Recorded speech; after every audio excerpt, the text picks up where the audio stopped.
All right, guys, change of plans. We're going to read this book to Dana. The Bad Mood and the Stick by Lemony Snicket.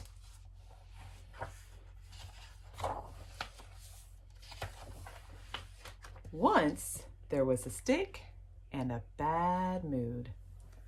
The stick was on the ground. See the stick? It's on the ground. And the bad mood was with a girl named Curly. See the girl? Curly had been with the bad mood for 2 hours since she had seen an ice cream store but hadn't gotten any ice cream. Does that ever put you in a bad mood when Mom says no to something? The stick had been on the ground since last night when the tree dropped it. Here's the stick over there. See there, she's got the bad mood.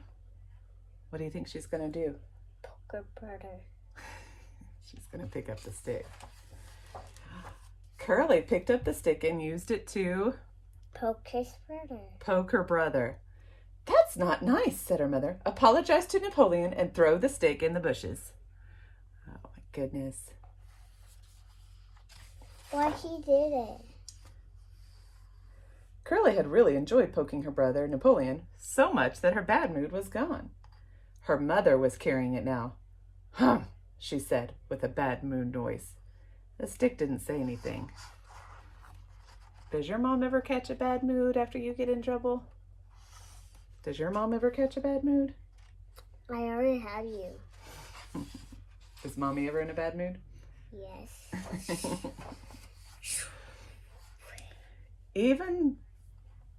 Oops, I missed a page. That happens sometimes when we read with kiddos. The stick didn't say anything, You already said that. even when a raccoon picked it up. Who knows what the raccoon wanted to do with the stick?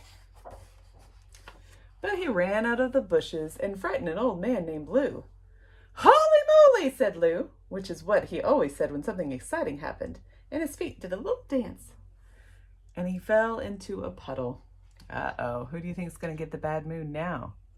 You. Lou. Curly's mother couldn't help herself and laughed a little.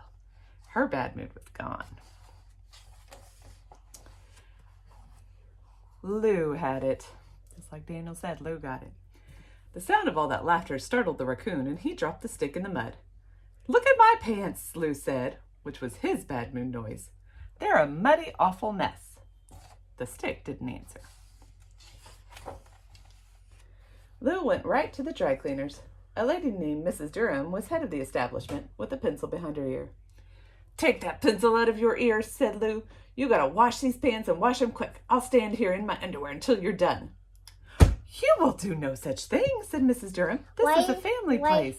Why he said get that pencil out of your ear? I don't know. That's a weird part of the story. I'm not sure why he says that. But Lou already had his pants off. Here you go, he said. They're a muddy, awful mess. Ah, said Mrs. Durham, looking at the pants and looking at Lou. And you would think that the bad mood would have moved on to her. That makes sense, right? Don't you think she would have caught the bad mood? No. You don't think so? But it didn't. She took one look at Lou in his underwear, and the bad mood flew right out the window. You never know what is going to happen. Same thing with the stick. You would never guess, but some kind of bug made a brightly colored cocoon on it. Well, look at that, said Bert, and picked up to look at it better.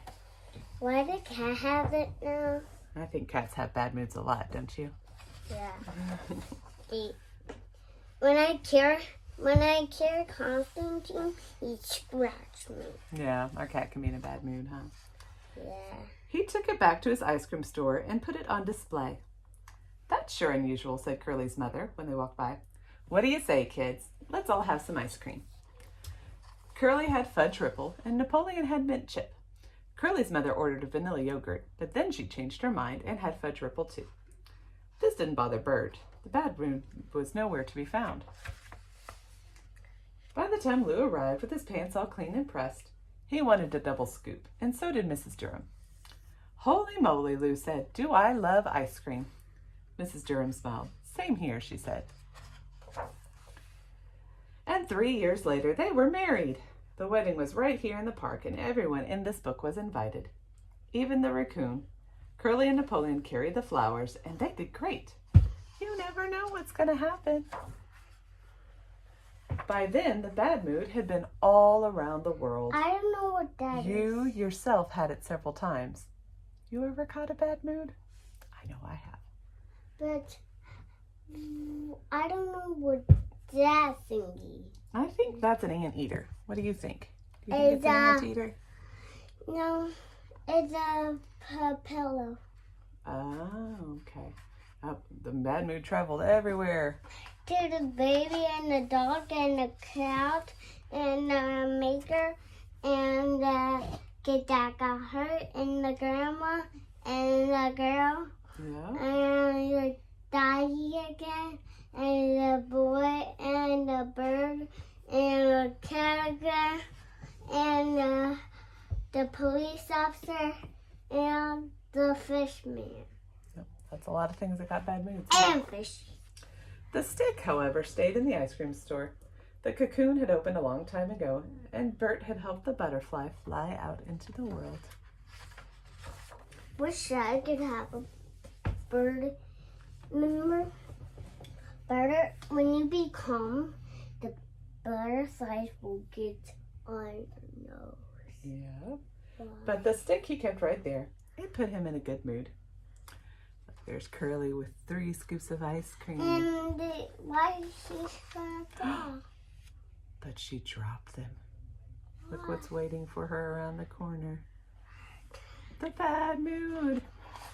It's supposed to be a sad mood. So, we know sometimes we get bad moods. That just happens. Sometimes things happen and it puts us in a bad mood. No fault of anybody else. But we should not do things like what? What should we not do if we're in a bad mood? Not being bad. Poke your sister, maybe. Poke your brother with a stick. That's a bad thing to do. And the mommies. And who didn't catch the bad mood in the book?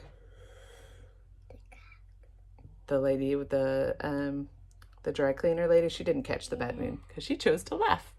Even though Lou had kind of interrupted her day and been kind of crazy in her store, she just chose to laugh and take it in stride. So that's what we can do. We can try to just let it roll off our backs, because when we live with people all the time, sometimes it's easy to catch a bad mood from each other. So let's do our very best. So be good. So be good. So don't be a bad boy or girl.